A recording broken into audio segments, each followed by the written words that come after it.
that night, the A-frame was shaking, and I thought we were having an earthquake.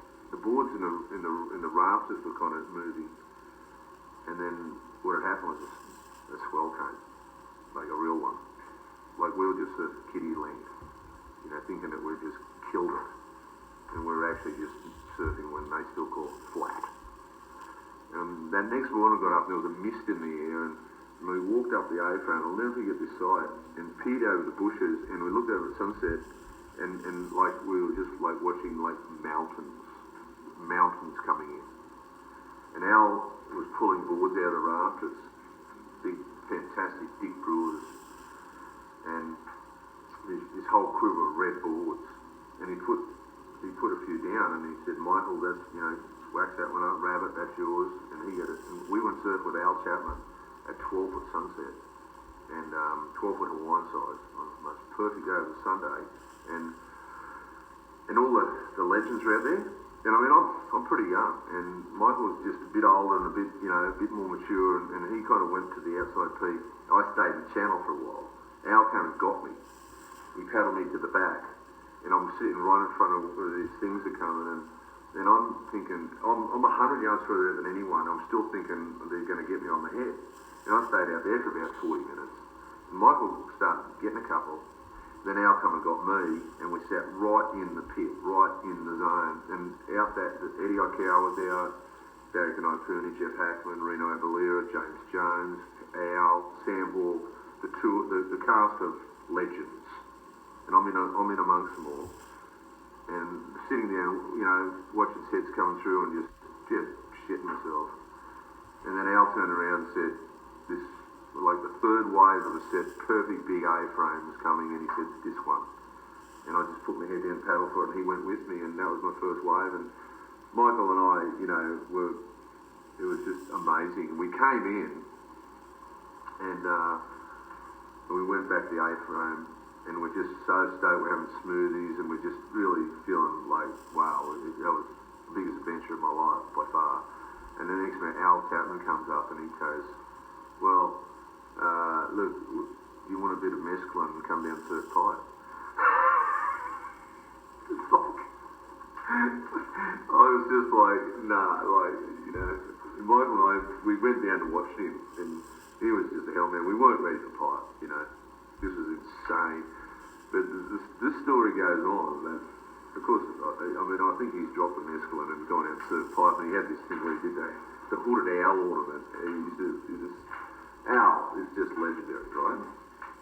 And we're sitting there under a tree, and it was just like, Michael's like the older brother, and so we hang where he likes to hang, which is under a tree, halfway up the sand dune, at the back of everything, and we can see everything, but no one can see us. That's the way he liked it. And I liked that too. I thought that was really good. I learned a lot of Michael. I mean, that was a nice way to observe things without, being noticed. And we're watching it, and it's just amazing. It's 12-foot perfect pipe, and Jerry Lopez and the pipe crew are out, and Al's out there getting some, and it was just so cool. Al's just my hero, man, this day. I'm just so impressed. And next minute, we look over and we see this sight that was so alien to the Hawaiian culture.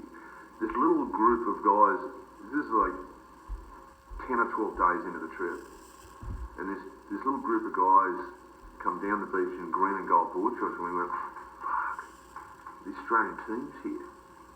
And we've forgotten about them. We're in this world where it's just like brought us back to like, wow, the Australian team. Like, luckily we're already hiding. But and we watched them go down, but there was about 5 of them. It was all the Narrabeen guys. It was Simon Anderson and Grant Oliver and Mark Warren and Tony Hardwick. And the one in the middle with the one surfboard is Colin Smith, the famous Colin Smith from North Narrabeen, who was just, the rubber man. And he's going to charge pipe. And they go down to the water's edge, this little group trundle down to one board, the green and gold boardies. It was just a scene, unbelievable. Out he goes, and me and Michael just can't believe it. And he paddles for a few waves, and every time he paddles for waves, we're on the beach hooting, and we're hiding a bit more. And he finally gets onto this wave, man, and it friggin' set paddles onto it, and he just takes on, he's taking the fall. They're all off like this, just roaring. And about halfway down the face, he goes for the full Cole Smith, halfway down the face bottom turn that he was famous for, that narrowing. But a pipe, it didn't work.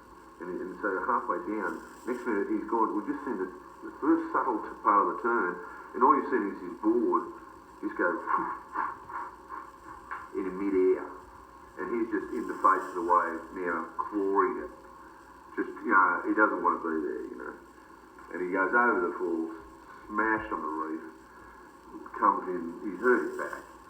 And the boys, they're just devoed. And they literally had to carry him off the beach. This is his whole, talk about 30 seconds, 15 seconds of fame. Because that was it. They got on a plane that night, went back to Australia, and not all of them went. I mean, some stayed, and, Grant Oliver did, like Paul Nielsen, Grant Oliver, and Ian Kenton, a few of them did really good in the Hawaiian events that year. That also gave us a bit of an inkling that this Hawaii, this is the place for us.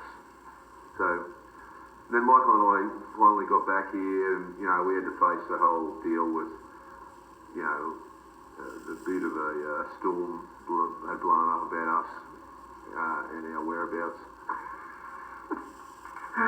But we overcame that, and that was we got back in November 1972. In November 1972, I turned 18, and then come the next January, I'm in the Open division, competing head-on with Michael Peterson, and I beat him in the Queensland titles, and so it was suddenly like war, and he turned all his fury at me, and PT got off the hook. And Michael's fury and Michael's psyche was something that you'll never see again. You'll never see it again. There'll only be one Michael Peterson. I can't even explain him to people. I couldn't even try to begin to explain him to people. It was like, this is when he started to get pretty spooky. And he'd really psych you out. He'd stand right up there in front of me and just, really give it to me just before the fight. It was unbelievable. It was full intimidation. And then in the water, he was an animal. His arms were down to his ankle. He could friggin' paddle past you. He was a total animal. He'd fuck you. There's this famous wave that's on footage, if we could ever find it, of him and I in the barrel and Burley, because he's in one heat and I'm in the next. And see, as soon as he saw me, he came on me, and I'm steady. And he's still going for me. And one heat would finish and one heat would start on the same hooter. So with 5 seconds to go in his heat and 5 seconds to go before my heat starts, we both got this pit early and took off, and of course he's dropped in on me. But he's in his heat and I'm in mine. I was right on the hooter. And he's faded me, of course, tried to destroy me. But I was onto him, and I just turned up tight behind him, and next minute we're both in the barrel of Burley, going along in the barrel of Burley. I saw the next part of the looping barrel coming, and I pulled through and straightened out, and he kept going, and he came out the end. And there we were, I just had a great tube ride, he just had a great tube ride, and there we were shaking fists at each other, and we both won our heats. It was just, sort of shit was going on.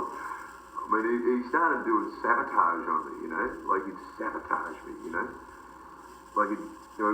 went to Western Australia, and I'm still thinking, hanging on to a glimmer of hope that he's my friend,